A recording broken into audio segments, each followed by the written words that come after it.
ভালোবাসা, বিশ্বাস এই দুটির উপরেই কিন্তু একটি বন্ধন টিকে থাকে।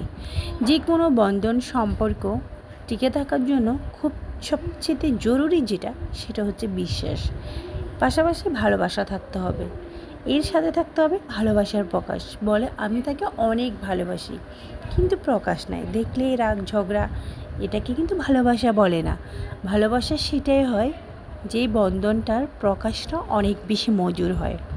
বন্ধুরা, তোমরা দেখবে দুজন ফ্রেন্ডের মধ্যে একটা সম্পর্ক টিকে থাকে শুধুমাত্র বিশ্বাসের উপরে। বন্ধন সবসময় আটকা পড়ে বিশ্বাসে। আমরা বিশ্বাসটাকে মজবুত করে নিব।